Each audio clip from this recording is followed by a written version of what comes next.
नमस्कार दोस्तों, एडुटाइम money India की एक और इन्फॉर्मेटिव वीडियो में आपका स्वागत है। इस वीडियो में हम लोग इन्वेस्टमेंट के मामले में 4 सबसे ज्यादा पॉपुलर इन्वेस्टमेंट स्कीम्स के बारे में बात करने वाले हैं। अभी रिसेंटली 20 सितंबर को गवर्नमेंट ऑफ इंडिया ने एनपीएस वात्सल्य स्कीम को लॉन्च किया है। इस एनपीएस वात्सल्य स्कीम पर हम ऑलरेडी एक डेडिकेटेड वीडियो बना चुके हैं। इस वीडियो में हम ये जानने की कोशिश करेंगे कि जितने भी दूसरे पुराने इन्वेस्टमेंट प्लान्स हैं जो कि बहुत ज्यादा पॉपुलर हैं, जैसे कि पब्लिक प्रोविडेंट फंड है, सुकन्या समृद्धि अकाउंट है, या फिर म्यूचुअल फंड्स में आप एसआईपी करवाते हैं या फिर लमसम इन्वेस्टमेंट करते हैं, इन चारों का हम लोग कंपैरिजन करके देखने वाले हैं। और इस वीडियो के अंत तक आपको एक पूरी क्लैरिटी हो जाएगी कि आपको अगर अपने बच्चों के लिए इन्वेस्टमेंट प्लान करना है तो आपको किस स्कीम में जाना चाहिए। तो देर ना करते हुए चलिए शुरू करते हैं।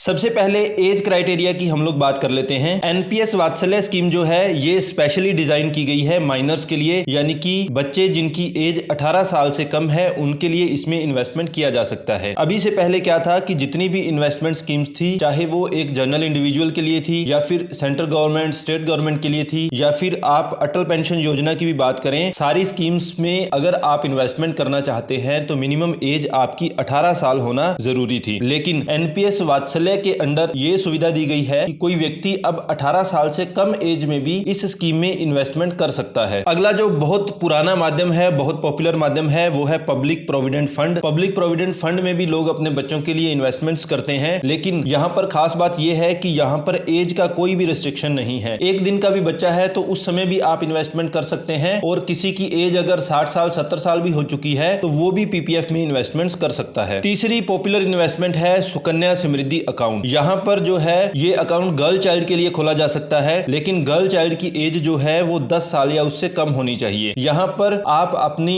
2 गर्ल चाइल्ड तक का अकाउंट खोल सकते हैं, लेकिन अगर सेकंड गर्ल चाइल्ड और थर्ड गर्ल चाइल्ड ये दोनों ट्विंस हो तो उस केस में आप यहाँ पर 3 सुकन्या समृद्धि अकाउंट भी खोल सकते हैं। तो बेसिकली सुकन्या समृद्धि अकाउंट में भी एक एज का कैप है कि 10 साल से कम एज होनी चाहिए। इसके बाद आते हैं म्यूचुअल फंड्स। सभी तरह के इन्वेस्टमेंट प्लान्स में सबसे ज्यादा फ्लेक्सिबिलिटी आपको म्यूचुअल फंड्स में ही मिलने वाली है। म्यूचुअल फंड्स में एज का कोई भी कैप नहीं है। आप एक दिन से लेकर किसी भी एज तक म्यूचुअल फंड में इन्वेस्टमेंट्स कर सकते हैं। आप अपनी इन्वेस्टमेंट्स लंप सम फॉर्म में भी कर सकते हैं। अगर एक साथ सारी इन्वेस्टमेंट्स करना चाहें तो वो भी कर सकते हैं। एसआईपी मोड में हर महीने थोड़ी थोड़ी इन्वेस्टमेंट्स अगर आप करना चाहें तो वो भी कर सकते हैं। एज के बाद अगला इंपॉर्टेंट पैरामीटर आता है कि मिनिमम इन्वेस्टमेंट्स आपको यहाँ पर कितनी करनी होगी। एनपीएस वात्सल्य में जब आप वात्सल्य अकाउंट खोलेंगे तो उस समय आपको 1000 रुपए डिपॉजिट करना होता है, और उसके बाद आपको हर साल 1000 रुपए मिनिमम इन्वेस्टमेंट करना जरूरी होता है। पीपीएफ अकाउंट की बात करें तो पीपीएफ अकाउंट में भी एक साल में मिनिमम 500 रुपए डिपॉजिट करना जरूरी होता है। ठीक इसी तरीके से सुकन्या समृद्धि अकाउंट में भी 250 रुपए एक फाइनेंशियल ईयर में डिपॉजिट करना जरूरी होता है। लेकिन म्यूचुअल फंड्स में क्या है, स्कीम टू स्कीम डिपेंड करता है। अगर आप एसआईपी करवाते हैं तो एसआईपी बहुत सारे म्यूचुअल फंड्स ऑफर करते हैं, 100 रुपए से भी स्टार्ट हो जाती है, तो मिनिमम 100 रुपए आप यहाँ पर इन्वेस्टमेंट कर सकते हैं। मिनिमम के बाद एक बार मैक्सिमम की भी बात कर लेते हैं। एनपीएस वात्सल्य में मैक्सिमम का कोई कैप नहीं है। आप मैक्सिमम जितना डिपॉजिट यहां पर करना चाहते हैं वो कर सकते हैं, लेकिन पब्लिक प्रोविडेंट फंड में क्या है कि आप मैक्सिमम 1.5 लाख रुपए तक इन्वेस्ट कर सकते हैं, 1.5 लाख तक। ठीक इसी तरीके से सुकन्या समृद्धि अकाउंट में भी सेम ही कैप है पीपीएफ की तरह। यहां पर भी आप एक फाइनेंशियल ईयर में 1.5 लाख ही इन्वेस्टमेंट्स कर सकते हैं। म्यूचुअल फंड्स के केस में यहां पर भी आपको फ्लेक्सिबिलिटी देखने को मिलेगी। म्यूचुअल फंड्स में भी मैक्सिमम किसी भी तरह का कोई भी कैप आपको देखने को नहीं मिलता है। अब सबसे इंपॉर्टेंट पैरामीटर रिटर्न्स, वो चीज जिसके लिए हम लोग इन्वेस्टमेंट्स करते हैं। एनपीएस वात्सल्य की अगर हम बात करें तो इसमें आप चूज कर सकते हैं कि आपका कितना पैसा इक्विटी मार्केट में जाएगा, कितना डेट इंस्ट्रूमेंट्स में लगेगा, कितना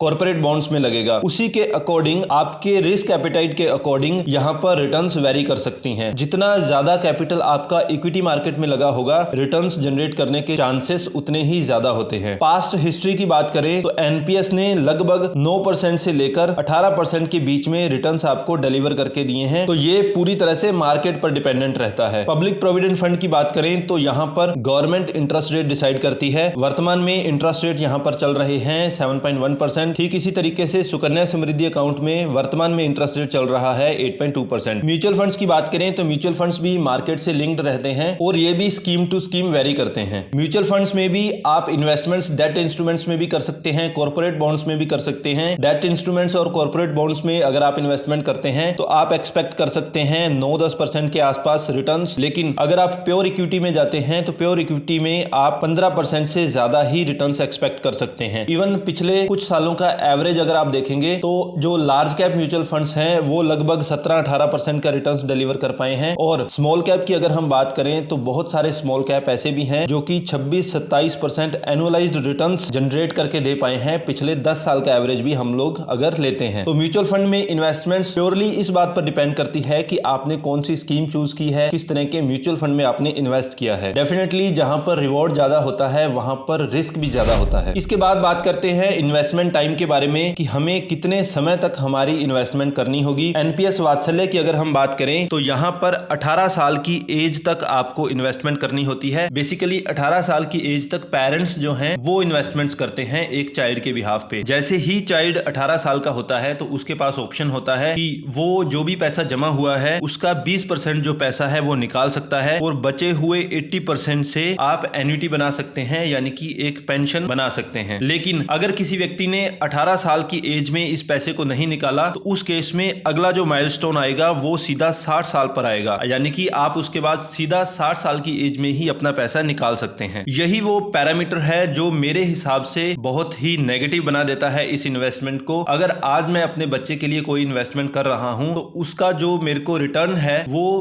पूरे 60 साल बाद ही प्राप्त होने वाला है। और इसके अलावा 18 साल में एन्युटी बनाने की बात की गई है। 18 साल की एज में पेंशन किसी को भी रिक्वायर्ड नहीं होती है। यही वो टाइम होता है जब कोई व्यक्ति स्किल्स अर्न करता है, अपने कैरियर को ग्रो करने के बारे में सोचता है। लेकिन अगर इस समय उसको इतना पैसा मिलना शुरू हो जाएगा कि वो आराम से अपना घर चला सकता है तो डेफिनेटली ज्यादा चांसेस यही हैं कि वो अपने जो ग्रोथ वाला माइंडसेट है उसको बिल्कुल खत्म कर लेगा। यहाँ पर एक चीज और भी है कि जो ये वाला पैसा जमा होगा 18 साल की एज से पहले पहले आप इस पैसे को 3 बार पार्शियली विड्रॉल कर सकते हैं। 25% अमाउंट जो भी पैसा आपका जमा होगा उसका 25% पैसा आप पार्शियली विड्रॉ कर सकते हैं, और 18 साल की एज तक पहुंचने तक आप ये 3 बार कर सकते हैं। ये पैसा बच्चे की हायर एजुकेशन के लिए या कोई क्रिटिकल इलनेस के लिए ही निकाला जा सकता है। अब एक बार पब्लिक प्रोविडेंट फंड के बारे में बात कर लेते हैं। पब्लिक प्रोविडेंट फंड का जो मैच्योरिटी पीरियड है वो 15 साल होता है। हालांकि आप 15 साल के बाद इसको 5 साल के लिए एक्सटेंड कर सकते हैं, और जितनी बार आप चाहें उतनी बार आप इसको एक्सटेंड कर सकते हैं। तो बेसिकली पब्लिक प्रोविडेंट फंड जो है वो आप जितना समय चलाना चाहें चला सकते हैं। सुकन्या समृद्धि अकाउंट की अगर हम बात करते हैं तो सुकन्या समृद्धि अकाउंट 21 साल के लिए खोला जाता है। इसका मैच्योरिटी पीरियड रहता है 21 साल। शुरू के 15 साल आप यहाँ पर इन्वेस्टमेंट्स करते हैं। 6 साल आपको लास्ट वाले जो 6 साल है वहां पर किसी भी तरह की इन्वेस्टमेंट्स आपको नहीं करनी पड़ती हैं, और 21 साल पर ये पैसा आपको मैच्योरिटी पर प्राप्त हो जाता है। म्यूचुअल फंड्स की अगर हम बात करें तो म्यूचुअल फंड्स में टाइम वाली कोई भी रिस्ट्रिक्शन नहीं है। आप इन्वेस्टमेंट करने के दूसरे दिन तीसरे दिन इस पैसे को निकाल सकते हैं। लेकिन अगर आप कोई टैक्स सेविंग म्यूचुअल फंड्स खरीद लेते हैं जिसको कि ELSS यानी कि इक्विटी लिंक्ड सेविंग स्कीम के नाम से जाना जाता है, वहां पर आपको लॉक इन पीरियड देखने को मिलता है 3 साल का। अदरवाइज आप म्यूचुअल फंड से इन्वेस्टमेंट करने के दूसरे दिन भी अपना पैसा वापस निकाल सकते हैं। अब मार्केट रिस्क की एक बार बात कर लेते हैं। क्योंकि एनपीएस वात्सल्य स्कीम में आपका पैसा मार्केट में ही लगाया जाता है, इक्विटी डेट और कॉर्पोरेट बॉन्ड्स में लगाया जाता है, तो रिस्क जो है यहाँ पर थोड़ा ज्यादा होता है। इक्विटी में थोड़ा ज्यादा रिस्क होता है, डेट और कॉर्पोरेट बॉन्ड्स में आपको रिस्क थोड़ा कम होता है। लेकिन यहाँ पर उसी रिस्क के कंपैरिजन में डेट और कॉर्पोरेट बॉन्ड्स में आपको रिटर्न्स भी कम प्राप्त होते हैं। पब्लिक प्रोविडेंट फंड की अगर हम बात करें तो ये गवर्नमेंट बैक्ड होता है। यहाँ पर कोई भी रिस्क नहीं रहता है। गवर्नमेंट गारंटी देती है कि इतना रिटर्न्स आपको दिया ही जाएगा। अगला आता है सुकन्या समृद्धि अकाउंट। भी सेम सिचुएशन है पीपीएफ की तरह। यहाँ पर भी गवर्नमेंट गारंटी देती है, यानी कि यहाँ भी कोई रिस्क नहीं होता है। म्यूचुअल फंड्स भी पूरी तरह से मार्केट से लिंक रहते हैं, तो यहाँ पर भी रिस्क जो है आपकी इन्वेस्टमेंट स्टाइल्स के अकॉर्डिंग हो सकता है। इक्विटी में रिस्क थोड़ा ज्यादा होता है, तो रिटर्न्स के चांसेस भी, प्रोबेबिलिटी भी थोड़ी ज्यादा होती है। डेट और कॉर्पोरेट बॉन्ड्स में रिस्क थोड़ा कम रहता है, लेकिन रिटर्न्स की प्रोबेबिलिटी भी उसी रेशियो में कम रहती है। अब एक बहुत ही इंपॉर्टेंट पॉइंट, टैक्स बेनिफिट्स क्या क्या है। एनपीएस वात्सल्य में किसी भी तरह के टैक्स बेनिफिट्स अभी तक अनाउंस नहीं किए गए हैं। हालांकि जब 18 साल के बाद इसको नॉर्मल एनपीएस अकाउंट में कन्वर्ट किया जाएगा तो उस केस में आप 2 लाख रुपए तक की डिडक्शन क्लेम कर सकते हैं। एक तो 1.5 लाख तो 80C वाला आप क्लेम कर सकते हैं। उसके अलावा 50,000 की एक्स्ट्रा डिडक्शन आपको दी जाती है, जो कि एनपीएस में इन्वेस्टमेंट की आपको दी जाती है। तो ओवरऑल 2 लाख तक की डिडक्शन आप क्लेम कर सकते हैं। लेकिन यहां पर भी एक एच ये है कि ये डिडक्शन आपको सिर्फ ओल्ड टैक्स रिजीम में मिलती है, न्यू टैक्स रिजीम में नहीं मिलती है। और रिसेंट ईयर्स में हम लोगों ने देखा है कि गवर्नमेंट गवर्नमेंट जो है सिर्फ न्यू टैक्स रिजीम को प्रमोट कर रही है, उसका किसी भी तरीके से फोकस नहीं है ओल्ड टैक्स रिजीम पे। तो लॉन्ग टर्म में ये टैक्स बेनिफिट्स को आपको इग्नोर ही करना पड़ेगा। हम ये मानकर चलते हैं कि एनपीएस वात्सल्य में आपको किसी भी तरह का टैक्स बेनिफिट नहीं मिलने वाला है। इसके अलावा पब्लिक प्रोविडेंट फंड और सुकन्या में यहाँ पर सेक्शन 80C के अंडर 1.5 लाख रुपए तक की डिडक्शन आप क्लेम कर सकते हैं और ये दोनों इन्वेस्टमेंट्स ट्रिपल ई कैटेगरी में आती हैं। ट्रिपल ई कैटेगरी का मतलब ये है आप जब यहाँ पर इन्वेस्टमेंट करेंगे तो वहां पर आप डिडक्शन क्लेम कर लेंगे। जो भी इंटरेस्ट आप एनुअली अर्न करेंगे उस पर आपको किसी भी तरह का टैक्स नहीं देना है और जैसे ही मैच्योरिटी पर आपको पैसा सारा एक साथ मिलेगा वहां पर भी आपको किसी भी तरह का टैक्स नहीं देना होता है। इसके बाद बात करते हैं म्यूचुअल फंड्स के बारे में। म्यूचुअल फंड्स में भी आप अगर टैक्स सेविंग म्यूचुअल फंड्स में जाते हैं जिसको कि ELSS कहा जाता है, वहां पर सेम सेक्शन 80C के अंडर 1.5 लाख की डिडक्शन आपको देखने को मिल जाती है। लेकिन यहाँ पर जो रिटर्न्स आप जनरेट करेंगे वो पूरी तरह से टैक्सेबल होती है। शॉर्ट टर्म कैपिटल गेन जो है वो 20% पर टैक्स किया जाता है और लॉन्ग टर्म कैपिटल गेन 12.5% पर टैक्स किया जाता है। हालांकि लॉन्ग टर्म कैपिटल गेन में शुरू का जो 1.25 लाख होता है वो टैक्स फ्री आपको दिया जाता है। इसको एक बार सेफ्टी पॉइंट ऑफ व्यू से देख लेते हैं। एनपीएस वात्सल्य मार्केट से लिंक्ड रहता है और इसको रेगुलेट करता है PFRDA। तो लॉन्ग टर्म इन्वेस्टमेंट्स के हिसाब से अगर हम देखें तो ये पूरी तरह से सेफ है। PPF और सुकन्या पर तो गवर्नमेंट खुद गारंटी देती है, ये भी पूरी तरह से सेफ है। म्यूचुअल फंड्स जो है उसको रेगुलेट करती है सेबी और ये भी मार्केट सिचुएशंस पर ही पूरी तरह से डिपेंड करता है। लॉन्ग टर्म इन्वेस्टमेंट्स के अकॉर्डिंग अगर हम देखें तो ये सारी इन्वेस्टमेंट्स जो हैं सेफ मानी जाती हैं। क्या NRI इस अकाउंट को खोल सकते हैं? तो एनपीएस वात्सल्य जो है वो खोला जा सकता है NRIs के द्वारा भी और ओवरसीज सिटीजन्स ऑफ इंडिया के द्वारा भी। PPF और सुकन्या अकाउंट नहीं खोले जा सकते NRIs के द्वारा और म्यूचुअल फंड्स में कोई भी NRI अपने अकॉर्डिंग इन्वेस्टमेंट्स कर सकता है। तो ये था एक डिटेल्ड ओवरव्यू 4 बहुत ही पॉपुलर इन्वेस्टमेंट्स प्लान्स के बारे में, जहां पर हम बच्चों की रिटायरमेंट को प्लान कर सकते हैं और डिफरेंट पैरामीटर्स पर हमें क्या क्या फ्लेक्सिबिलिटी इनमें मिलती है उनके बारे में हम लोगों ने इस वीडियो में डिटेल में डिस्कस किया है। अगर आपको हमारा वीडियो इन्फॉर्मेटिव लगा, यूजफुल लगा तो please like and share the video and don't forget to subscribe the channel. Thank you so much.